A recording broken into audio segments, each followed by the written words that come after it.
Good morning. My name is Liam Thurston. Welcome to our morning announcements. We will have grade level meetings today. On Friday, we will have New Staff Academy. Also on Friday, our school-wide week will end. Our 7-habit lesson this week for 1st and 3rd grade will be Quad 2 Living 3. In 2nd grade, it will be Roles and Goals. Our PBIS lesson will be Accountable. 3rd grade teachers have lunch duty.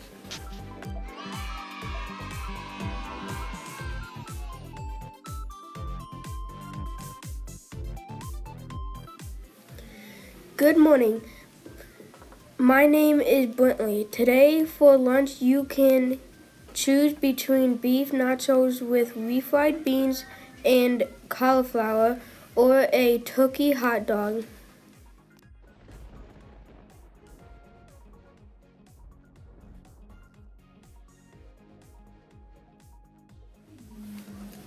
Hello, my name is Lucy. Today we are forecasting a sunny day with a 2% chance for rain. Our high today will be 39 degrees. Our low today will be 30 degrees. Winds will be blowing from the southeast at 7 miles per hour. Hey guys, it's Sam Adams. Thanks to King George, it's tax season in 1773. Yeah, that's right. He's still taxing our beloved tea. Can you imagine getting taxed on something that you love, like ice cream? Anyway, in 1770, we managed to convince the British Parliament to get rid of the other nasty taxes, the ones on paint, glass, and lead. But they kept the worst one, on tea! My fellow colonists are not amused. Yeah, we've reached our last straw. After years of being taxed on tea, King George and Parliament have recently decided to prop up their crony company, the East India Company. Not like we colonists were struggling with money problems. I mean, think about all that money we lost from the tea tax. The East India Company was the only one who could sell tea in the colonies. Unfair, right? New York, Philadelphia, and Charleston all did the smart thing. They canceled their tea shipments. But not Boston. The loyalist local governor Hutchinson insisted that all tea entering the Boston harbor must be taxed. Typical loyalists. We Bostonians were having none of that. Now, a great organization called the Sons of Liberty. Yeah, I'm the founder, aka head honcho of this awesome group.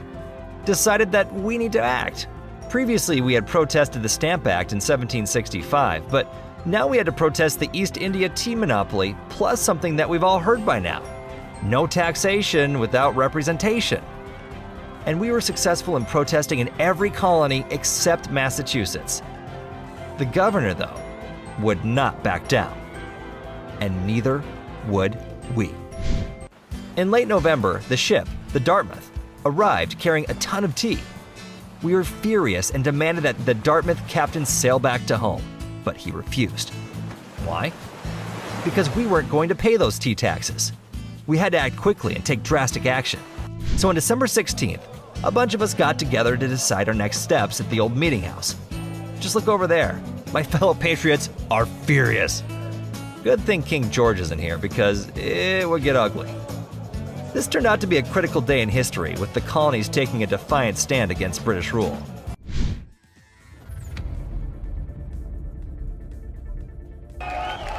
I just got news that the pesky Governor Hutchinson wouldn't let the Dartmouth and the other ships carrying tea sail home. Well, I decided we had to do something. And soon. I announced, this meeting can do nothing further to save the country. And within 10 or 15 minutes, people poured out of the meeting and headed to the harbor to take action. Man, everyone was fired up. Look at those guys, and they're wearing Indian costumes. Our fellow colonists managed to dump over 300 crates of tea in the harbor. Oh boy, here comes trouble. I may or may not have been involved in the Tea Party. You'd have to ask George over there to get the truth. But I did immediately get to work talking about it and defending it. It wasn't a lawless mob. We were principled protesters defending our constitutional rights. Colonists like John Adams, my beloved cousin, and others began to jump on board. We all started giving up tea, calling ourselves patriots, and realizing that it might just not be possible to get along with the British anymore. Plus, after the Boston Tea Party, the British just had to make things worse. Instead of removing the taxes we hated, they shut down our port of Boston and sent over 1,000 soldiers with the coercive acts. We refer to them as the intolerable acts. What in the world? We're not the enemy. We're supposed to be part of the British Empire, but maybe not anymore. You can say that the Boston Tea Party was the critical event that sparked the American Revolution. See you next time.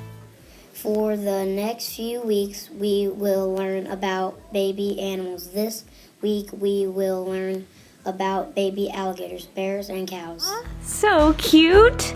Look at all these babies! Today we'll meet all these baby animals and find out what they're called. So tiny!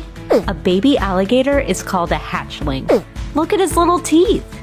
Alligators are reptiles. Cute little reptiles that hatch from eggs.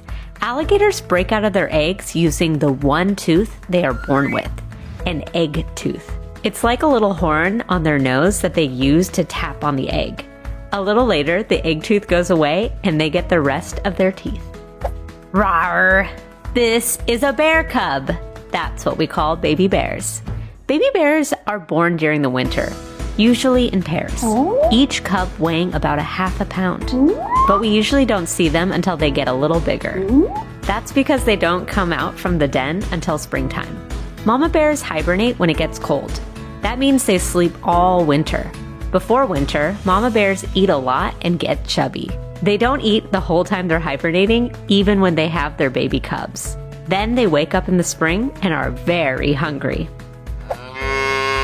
Little cutie! Cows and bulls are called cattle, and when they have a baby, we call it a calf.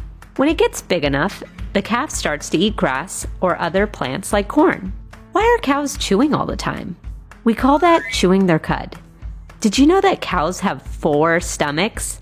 They pass their food from stomach to stomach, chewing it up again each time. That's what chewing their cud means.